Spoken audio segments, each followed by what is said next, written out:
Hey everyone. First off, I know that we have been doing the parables on Thursday. However, we are going to begin to do them on Wednesday evening. It's going to fit a whole lot more people's schedule. And so I want to make sure that we get it when you can hear it. So Wednesday is going to be Parable Wednesday. So stay tuned to hear all that God is doing through the parables. It is absolutely amazing to read the teachings of what Jesus has done and all that he is trying to say and what he is saying to us and what he has said. So stay tuned for the following weeks to come as we're going to see it. For today, we're going to look at the first and second parable, one of the very beginnings of Jesus's teachings. So let's get to it.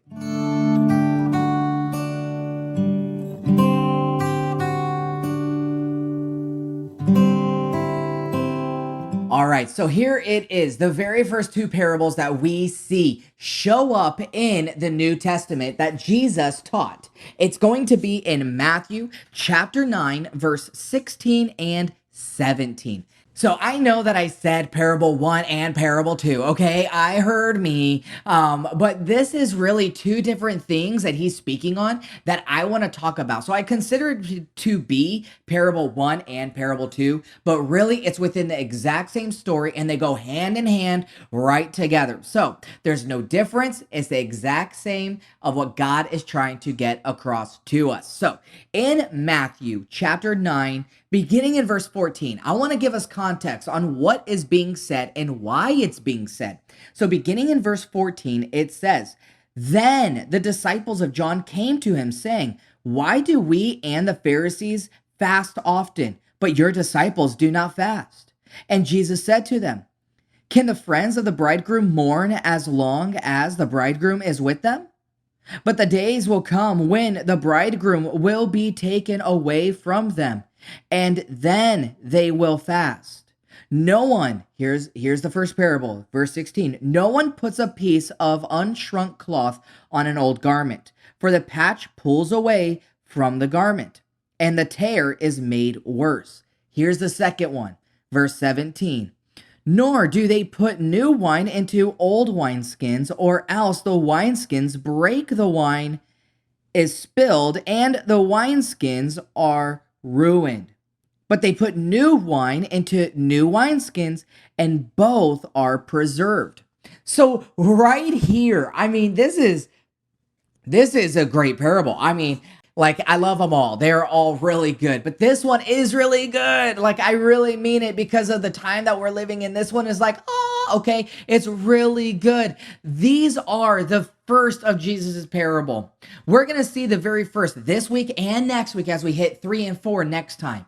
But this specific one is absolutely amazing. It's found in 3 different books, and they're actually the first 3 gospels, which is Matthew, Mark, and Luke. Now, Jesus told this exact parable around the same time of the Sermon on the Mount and the calling of his first apostles.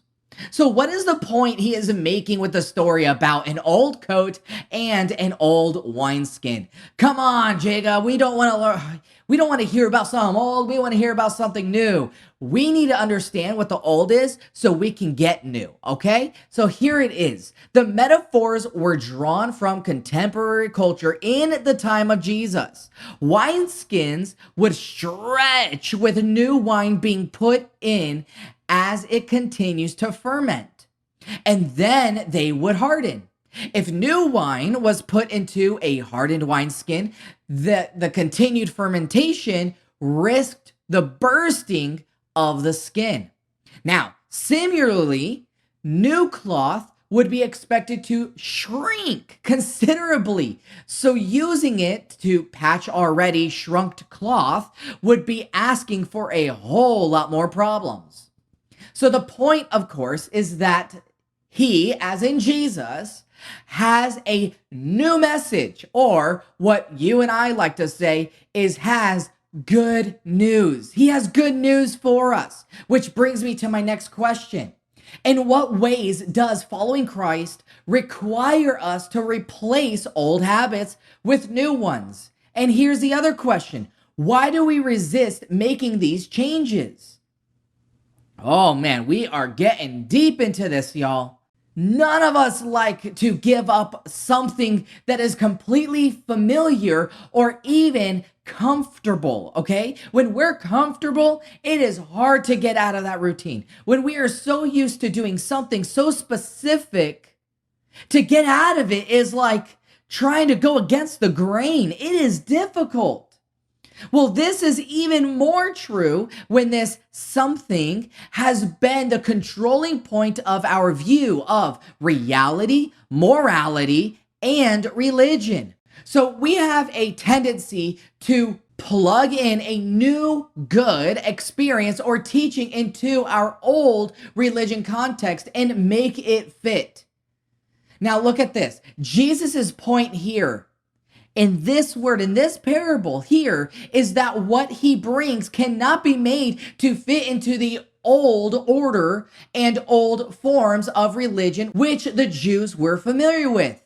To do that would be destructive to both the old and to the new. But what Jesus brings is new, fresh, and transformational.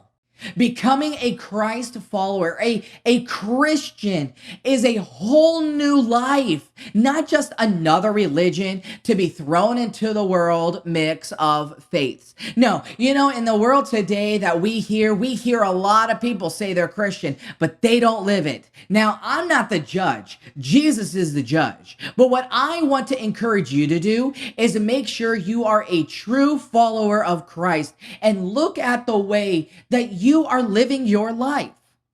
This is as true today as it was over 2,000 years ago. Jesus is saying that he was the start of a new religion, a separate from the Judaism, and even different from that of John the Baptist. You have to be careful of taking this too far, as some Christians have used it to propose new ways of being Christians, or even entirely new forms of Christianity. So let's reflect on everything that we had just gone over. God is calling us to have a new wineskin. Some of us are old, and some of us has aged, and some of us have hardened. It's time to allow God to break the walls, to break our heart, to break the wineskins in our life, the things that we are comfortable with. It's time to break the comfortability and begin to move and go and do what God calls us to go do and say. We need to constantly ask God every day for new wine to be poured out on us. Why? Why? Because the result of us not asking God to do so, the result of us not picking up our cross daily, the result of not looking for God, not looking in the Word, not growing in our relationship with God, all it's going to do is make our wineskin harden. And if it hardens, we're going to have to go through that process again, y'all. And it is a tough process. If you've ever been broken, then you know how hard it can be. So pick up your cross daily, ask God to refill your cup daily, and seek him constantly in the new wine that he wants to pour out on you so you can be stretched, pulled in every direction. That way you can learn and grow to be more like Christ, to be a better follower, and to continue the path that he has called you on. Y'all, I pray you're blessed. We'll catch you on the next parable. God bless you.